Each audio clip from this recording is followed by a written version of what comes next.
The hotel front desk called my room at 3 a.m. to tell me that 3 people just asked for my room and they're coming up right now. I shot upright in bed, instantly awake. The desk clerk's voice was shaky, apologetic. Sir, I'm sorry to disturb you, but 3 individuals just demanded your room number. They seemed very insistent and wouldn't take no for an answer. Security is delayed, and they're already heading to the elevators. I was on the 12th floor of the downtown Holiday Inn for what was supposed to be a routine business trip. My company sent me to audit the Portland branch office. Standard procedure, nothing exciting. I'd flown in yesterday, done my meetings, grabbed dinner alone, and crashed around 11 p.m. What did they look like? I whispered into the phone, already pulling on clothes. 2 men, 1 woman. Professional attire. They claimed to be from your company's legal department and said there was an emergency. The clerk paused. Sir, they knew your full name and employee ID number. My blood went cold. I worked in accounting for a mid-sized insurance firm. We didn't have emergency legal situations that required 3 a.m. hotel visits. I told the clerk to call 911 and hung up. That's when yesterday's weird moments started making sense. During my audit, I'd noticed discrepancies in the Portland office's books. Nothing major at first, just small amounts that didn't add up right. But the more I dug, the bigger the numbers got. Someone had been moving money around, hiding it in accounts that technically existed, but served no real purpose. When I'd asked my contact Lisa about it, she got nervous and said she'd have to check with her supervisor. An hour later, Lisa came back and told me those were legitimate business expenses that I didn't have clearance to review. She suggested I focus on the standard monthly reports instead. But I'd already taken pictures of the documents with my phone. Around lunch, I noticed a black sedan in the parking lot with 2 people inside watching the building. When I left for dinner, the same car followed me to the restaurant. I thought I was being paranoid. Now I could hear voices in the hallway outside my door. 3 people talking quietly, but I couldn't make out the words. I grabbed my phone and backpack, stuffing in my laptop and the USB drive where I'd saved copies of everything I'd found. The voices stopped. Someone knocked on my door, not aggressive, but persistent. Mr. Davis? Portland Police. We need to speak with you about a security matter. But I could see through the peephole that none of them were wearing police uniforms. One man in an expensive suit was holding something in his hand that looked like a hotel key card. I moved to the bathroom window, 12 floors up, but there was a fire escape on the building next door, maybe 6 feet away. I could hear them trying the key card on my door. My phone buzzed with a text from an unknown number. We know what you found. Delete everything, and this ends quietly. That's when I realized the Portland office wasn't just cooking their books. They were laundering money through fake accounts, and the amounts I'd uncovered were just the tip of the iceberg. Someone high up in my own company was involved, which explained how they knew exactly where to find me. The hotel door clicked open, and I heard footsteps entering my room. I don't hesitate. The bathroom window slides up with a screech that seems deafening in the quiet room. Behind me, I hear a woman's voice. Check the bathroom. I push through the window frame, my body half dangling 12 floors above the street. The fire escape on the adjacent building looks impossibly far away now that I'm actually trying to reach it. 6 feet of open air separates me from safety, with nothing but concrete below. There's no time to reconsider. I hear footsteps approaching the bathroom door. I plant 1 foot on the windowsill, bend my knees, and launch myself across the gap. For one terrible moment, I'm suspended in nothingness. Then my hands slam into the metal railing of the fire escape. Pain shoots through my shoulders as I scramble to pull myself over, my legs kicking wildly in the air. I roll onto the platform just as I hear shouting from my hotel room. He's on the fire escape. Next building. I don't look back. I race down the metal stairs, my footsteps echoing in the narrow alley. The fire escape rattles and clangs with each step, announcing my location to anyone listening. 3 flights down, I hear the window of my room slam fully open and more shouting. Call Daniels, tell him to bring the car around. The black sedan. They're coordinating. I reach the bottom landing and pull the ladder release. It drops with a deafening clang, and I slide down to the alley floor. My ankle twists as I land, sending a sharp pain up my leg, but adrenaline pushes me forward. I sprint through the narrow passage between buildings, emerging onto a side street I don't recognize. Portland at 3 a.m. is eerily quiet. I turn right, away from the main avenue where the black sedan might be circling. My mind races faster than my feet. The discrepancies in the books, Lisa's nervousness, the fake accounts, it all points to something much bigger than I initially thought. I spot a neon sign ahead. Rosie's Diner. Open 24 hours. Perfect. The bell above the door jingles as I enter. An older waitress looks up from wiping the counter, taking in my disheveled appearance and wild eyes. Coffee? She asks, unfazed, like she sees people running for their lives every night. Please. I manage, sliding into a booth with my back to the wall, facing the entrance. My hands are shaking so badly I can barely unzip my backpack to check that my laptop and USB drive are still secure. The waitress brings over a steaming mug. Cream? Black is fine, I say, my voice steadier than I feel. Thanks.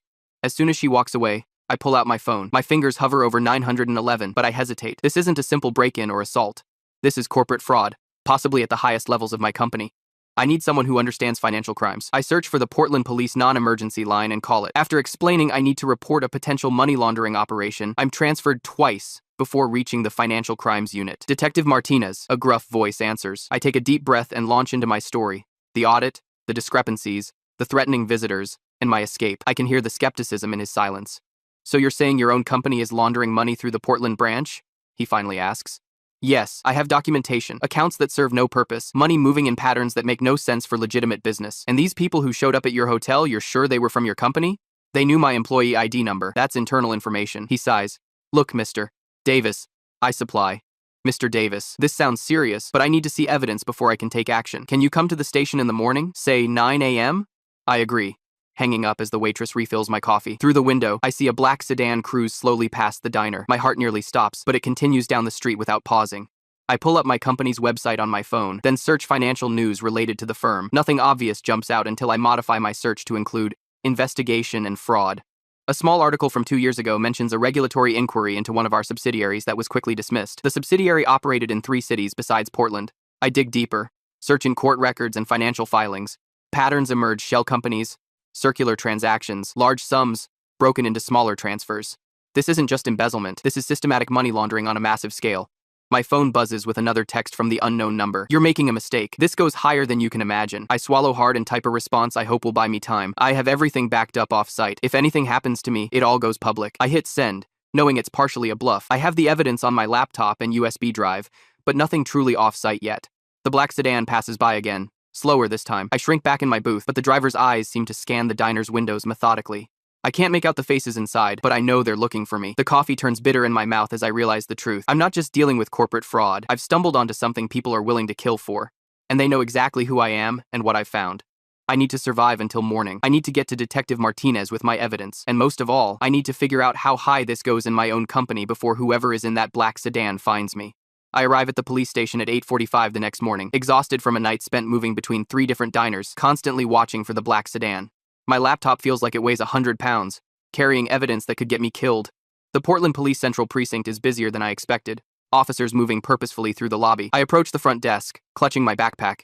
I have an appointment with Detective Martinez, I say, trying to keep my voice steady. Financial Crimes Unit. The desk sergeant makes a call, and 5 minutes later, a stocky man with salt and pepper hair approaches. His badge hangs from a chain around his neck.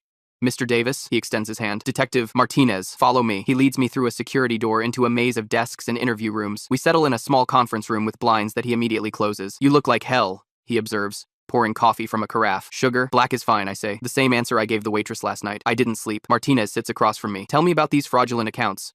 I open my laptop and pull up the spreadsheets I'd compiled, turning the screen toward him. The Portland branch has been creating shell accounts for non-existent clients. Money flows in from corporate, supposedly for insurance payouts, but then disappears through a series of transfers. Martinez studies the screen, his expression shifting from skepticism to interest. How much are we talking about? In Portland alone, about 12 million over the past 18 months. But last night, I found similar patterns in 3 other cities where we have branches. I pull up more documents. Seattle, Denver, and Phoenix. The same structure, the same flow patterns. Martinez whistles softly. That's a sophisticated operation, and you think your company executives are involved? Someone has to be. These transfers require authorization codes that only upper management possesses. He takes notes, occasionally asking clarifying questions. After nearly an hour, he leans back.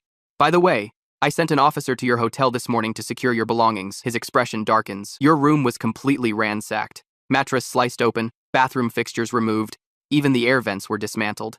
My stomach drops. They were looking for my evidence. Looks that way. Hotel security footage shows 3 individuals entering your room around 3:15 a.m. They stayed for almost 2 hours. Martinez slides a folder across the table. We got these from the cameras. The photos show the same 3 people who came to my door, 2 men and a woman. Their faces are clearly visible now. Do you recognize any of them? Martinez asks. I shake my head, then stop. Wait, the woman. I think she works in our legal department at headquarters. I've seen her in the elevator but never spoken to her. Martinez makes another note. What about... My phone buzzes with an email notification. From Lisa. My heart races as I open it. I know what you took.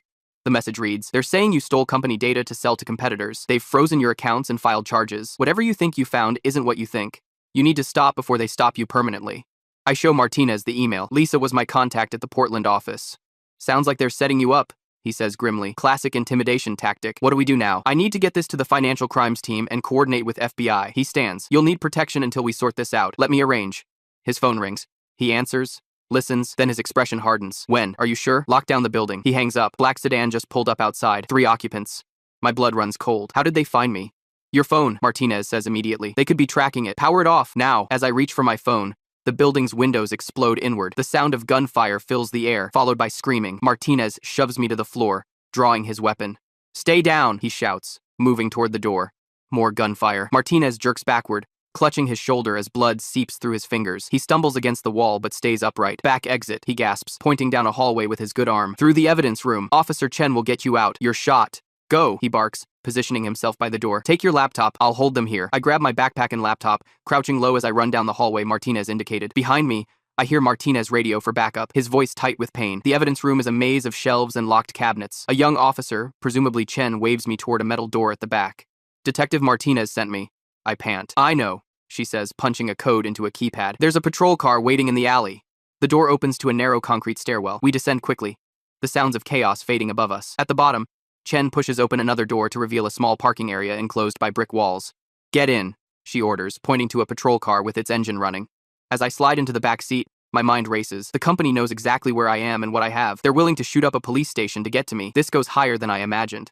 The patrol car pulls away from the station, sirens silent. I power my phone back on long enough to send one text to Jake Mercer, my colleague in the accounting department at headquarters. If anyone can help me understand how deep this goes, it's him. Need urgent help. Company laundering money. Portland office compromised. People trying to kill me. Call this number from Secure Line. I add the number of the burner phone I bought last night at a gas station.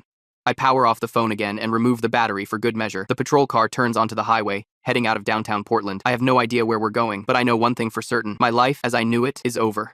And the only way forward is to uncover exactly how high this conspiracy reaches before whoever's in that black sedan finds me again. The patrol car takes me to a nondescript motel on the outskirts of Portland, where Officer Chen hands me a new burner phone. Detective Martinez arranged this before everything happened. Stay put, someone will contact you. After she leaves, I pace the small room, checking the window every few minutes for black sedans. My mind keeps replaying the gunfire at the police station.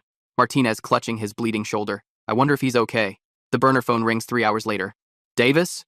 It's Jake Mercer. Relief floods through me at the sound of my colleague's voice. Jake, thank God. Did you get my message? Yeah. Jesus, what the hell is happening? There's FBI agents at headquarters right now. The whole accounting floor is locked down. It's worse than I thought. I say, sitting on the edge of the bed. The Portland branch is laundering money through fake accounts. I found similar patterns in Seattle, Denver, and Phoenix. There's a long pause. Davis, listen carefully. Jake's voice drops to a whisper. This goes all the way to the top. CEO Blackwood is personally authorizing these transfers. I've been tracking unusual payment patterns for months, but I didn't know what I was looking at until your message. My stomach drops. Blackwood? Are you sure? Positive. His digital signature is on authorization codes for every suspicious transfer. But it's not just embezzlement. I think they're washing money for the Salazar cartel. The name hits me like a physical blow. The Salazar cartel is responsible for thousands of deaths across Central and South America. I need somewhere safe to analyze the data. I tell him, somewhere off the grid. My family has a cabin about 40 minutes outside Portland. No one knows about it except my ex-wife. He gives me the address and entry code. There's a laptop in the desk drawer. Password is taped to the bottom. Thank you. Don't thank me yet, Jake interrupts. If what I'm seeing is accurate, we're both dead men walking. The burner phone rings again an hour later. Detective Martinez. His voice strained but steady. I'm okay, he says before I can ask. Bullet went through clean. How are you holding up? Barely. My colleague at headquarters confirms CEO Blackwood is personally involved. They're laundering money for the Salazar cartel. Martinez swears softly. That explains the firepower. Listen, I've brought in the FBI. They're coordinating with financial crimes units in Seattle, Denver, and Phoenix. We're building a case, but we need your evidence. I tell him about Jake's cabin, and he promises to send an agent to meet me there tomorrow. Stay low, stay quiet, don't use your credit cards or regular phone. These people have resources. The cabin is exactly where Jake described a small wooden structure nestled among towering pines. Inside, it's basic but comfortable. Living room with a fireplace, small kitchen, bedroom, and bathroom. Most importantly, it feels secure, hidden from the world. I find the laptop and boot it up. For the next 18 hours, I barely sleep, piecing together the full scope of the operation. The Portland office was just one node in an elaborate network. Money flowed in from legitimate insurance claims, then disappeared through a series of shell companies before landing in offshore accounts controlled by the Salazar cartel. The numbers are staggering. Not 12 million as I initially thought, closer to 80 million across all 4 cities. And the pattern goes back 3 years. FBI agent Wilcox arrives the next morning, a tall woman with sharp eyes and a no-nonsense demeanor. She brings news that makes my blood run cold. We raided the Portland office yesterday, she says, accepting the coffee I offer. Arrested 12 employees, including your contact, Lisa. Most were low-level. Probably didn't understand what they were facilitating. And Blackwood disappeared. Private jet left for Mexico City yesterday morning, but he wasn't on it when it landed. We have alerts at all border crossings and airports. I hand over the USB drive with my compiled evidence. Everything's here. Transaction records, authorization codes, shell company registrations. Jake helped me identify the entire network. Agent Wilcox plugs the drive into her secure laptop, scrolling through the files with increasing interest. This is exceptional work, Mr. Davis. With this, we can freeze accounts across multiple jurisdictions. My burner phone rings while she's still reviewing the evidence. Unknown number. I hesitate before answering. Hello? It's Lisa. Her voice is barely above a whisper, trembling with fear. They let me make one call. I told them I was calling my mother. Lisa, where are you? The FBI raided the office. They took me before that happened. I'm in some kind of warehouse. I can see water through the windows. I think we're near the docks. Her voice catches. Blackwood is here. He's furious about the raid. He keeps saying someone named Salazar is coming to clean house. My eyes meet Agent Wilcox's. She's already on her phone, mouthing trace the call to someone on the other end. Lisa, can you describe anything else you see? Any landmarks? There's a red crane outside. I can see shipping containers with Chinese writing, and her voice drops even lower. Oh God, they're coming back. Please help me. I didn't know what they were doing, I swear. I just did what my supervisor told me to. The line goes dead. Agent Wilcox is immediately on her feet. We've got a location. Portland Harbor, East Side, Warehouse District. She's already moving toward the door. Detective Martinez is coordinating with tactical teams. Stay here. It's not safe for you two. I'm coming. I interrupt, grabbing my jacket. Lisa called me. Not you. She trusts me, and I know what Blackwood looks like. She looks like she wants to argue, but nods curtly. Stay behind me at all times. If I tell you to drop, you drop. Understood? The drive to Portland Harbor takes 30 agonizing minutes. We meet Martinez and a joint FBI police tactical team in a staging area 2 blocks from the target warehouse. Martinez's left arm is in a sling, but he looks determined. Thermal imaging shows approximately 8 people inside. He briefs us. 4 clustered in what appears to be an office space, 3 moving around the main floor, and 1 stationary figure we believe is your contact, Lisa. The plan forms quickly. Simultaneous entry through 3 access points, with Agent Wilcox and Detective Martinez leading the main assault team. I'm to stay in the command vehicle with a communications officer, ready to identify Blackwood if they spot him. The raid begins at precisely 3:17 p.m. Through the tactical team's body cameras, I watch as they breach the warehouse doors, shouting commands. The main floor is filled with company-branded shipping containers, our legitimate business providing perfect cover for whatever's hidden inside. Clear the office! Martinez's voice crackles through the comms. The camera feeds show the team moving through the warehouse. They find 2 armed men who immediately surrender. A third tries to run but is quickly tackled. We've got drugs, one agent reports. Looks like cocaine, professionally packed in company product shipments. Then I see her, Lisa, zip-tied to a chair in a small side office, looking terrified but alive. Relief floods through me until I hear Martinez's urgent voice. Blackwood's on the move. East exit. He's got a hostage. The feed switches to an exterior camera. CEO Blackwood, a man I've only seen in company newsletters and annual meetings, is dragging Lisa toward a waiting SUV, a gun pressed to her temple. His perfectly tailored suit is rumpled, his normally composed face contorted with desperation. All units converge on East exit. Agent Wilcox commands. Hostage situation. Approach with caution. Through the chaos of radio chatter and multiple camera angles, I watch the tactical team surround the exit. Blackwood spots them and pulls Lisa closer, shouting demands that I can't quite make out. He's asking for a clear path to the airport, the communications officer translates. Says he has a plane waiting. I lean forward, studying the feed. There, I point to a small building visible in the background. That's the private airstrip the company uses for executive travel. If he reaches that, he's gone. Martinez's voice comes through clearly. We're not letting that happen. What follows is a tense standoff, with Blackwood slowly backing toward the airstrip, using Lisa as a shield. The tactical team maintains distance, weapons trained but unable to take a clear shot. Then Lisa does something unexpected. She goes completely limp, dropping her full weight suddenly. Blackwood stumbles, his grip loosening just enough for the tactical team to move in. The next few seconds are a blur of movement. Lisa rolls away. Agents rush forward. Blackwood raises his gun. Not at them, but at Lisa's retreating form. 2 shots ring out. Blackwood falls. Suspect down, Martinez reports. Hostage secure. I exhale a breath I didn't realize I was holding. It's over, the communications officer tells me, but I shake my head. No, I say, thinking of the scope of what we've uncovered. It's just beginning. The private airstrip is a small clearing among the trees, barely visible in the fading afternoon light. From our position behind a maintenance shed, I can see Blackwood's jet fueled and waiting, its sleek white body gleaming. 2 men in dark suits stand by the stairs, scanning the perimeter. That's Blackwood's personal plane, I whisper to Martinez. He uses it for client meetings in Mexico and Colombia. Martinez nods grimly, his injured arm still in a sling. Makes sense. The perfect transport system for both cash and product. Agent Wilcox's voice crackles through our earpieces. All units hold position. Target is approaching with hostage. Through the trees, I see an SUV speeding down the access road, kicking up dust. It screeches to a halt beside the jet, and Blackwood emerges, dragging Lisa with him. Even from this distance, I can see the terror on her face, the gun pressed against her ribs. I want a clear path to that plane, Blackwood shouts, his normally composed CEO voice cracking with desperation. Anyone tries to stop me, she dies first. Martinez speaks quietly into his radio. He's unstable. We need to de-escalate. I'll handle this, Agent Wilcox responds. She steps out from behind our cover, hands visible. Mr. Blackwood, I'm Special Agent Wilcox, FBI. Let's talk about this. Blackwood jerks Lisa closer, the gun now pressed to her temple. There's nothing to talk about. I'm leaving, and she's my insurance policy. I've never seen our CEO like this, his expensive suit rumpled, his perfectly coiffed hair wild, sweat staining his collar. This isn't the polished executive from company newsletters. This is a cornered animal. Your operation is finished. Agent Wilcox calls, taking another careful step forward. We've frozen the accounts in Portland, Seattle, Denver, and Phoenix. The Salazar cartel knows you've been compromised. Blackwood's face contorts. You have no idea what you're dealing with. This goes beyond 4 cities, beyond one company. We have operations in 5 countries, government officials on payroll. You think arresting me ends this? My stomach drops as I realize the true scale of what I've uncovered. This isn't just about my company, it's an international money laundering network with tentacles everywhere. We know about the offshore accounts. Agent Wilcox continues, inching closer. We've traced the money flow to shell companies in Panama, Cayman Islands, and Singapore. Your board members are being picked up as we speak. Blackwood's eyes dart wildly between Wilcox and the plane. You're lying! Rodriguez was arrested an hour ago. Patel and Chen 20 minutes later. Your entire executive team is in custody. I see something change in Lisa's expression, a shift from terror to determination. Her eyes lock with mine for just a moment, and I know she's about to do something. The cartel will kill me anyway. Blackwood snarls, backing toward the plane. At least this way I have a chance. That's when Lisa makes her move. She goes completely limp, dropping her full weight suddenly. Blackwood, caught off guard, stumbles forward, his grip on her loosening just enough. Lisa twists away, throwing herself to the ground. In the split second of confusion, tactical teams surge forward from multiple positions. Blackwood raises his gun, not at the agents, but at Lisa's retreating form. 2 shots crack through the air. Blackwood crumples to the ground, blood blooming across his chest. The gun falls from his hand. Suspect down! Hostage secure! Martinez's voice echoes through the radio. The next hours pass in a blur. Paramedics rush Blackwood to a hospital. He'll survive to stand trial. Lisa, shaken but unhurt, gives her statement while wrapped in a shock blanket.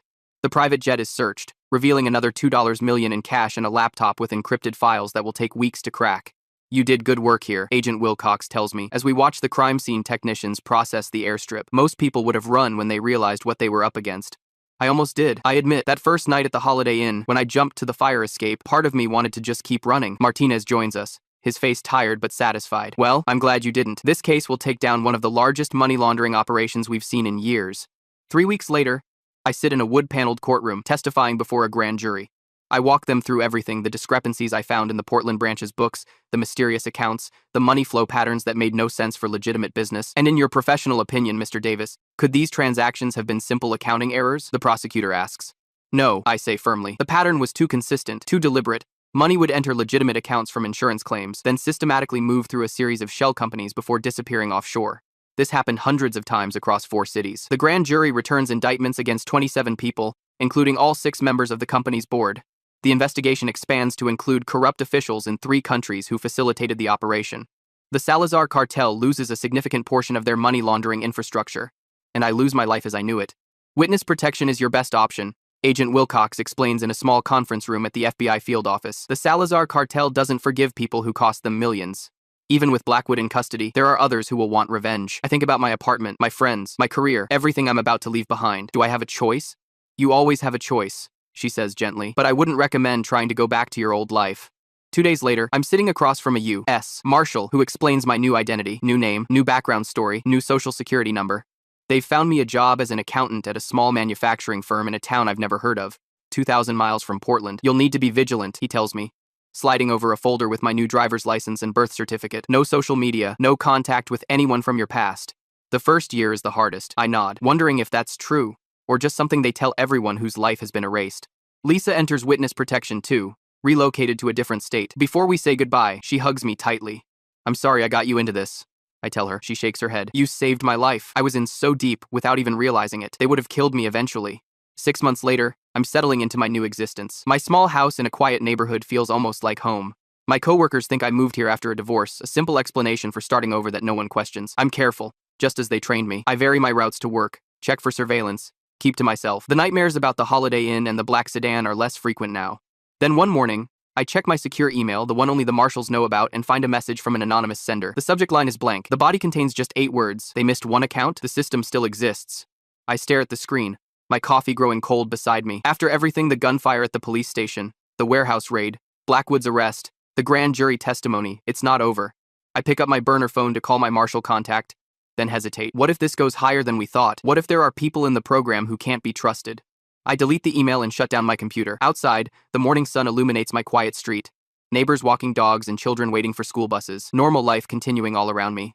I check the locks on my doors and windows, then start my day, knowing that somewhere out there, the black sedan might still be searching. The money is still flowing, and I'm the only one who knows enough to follow it.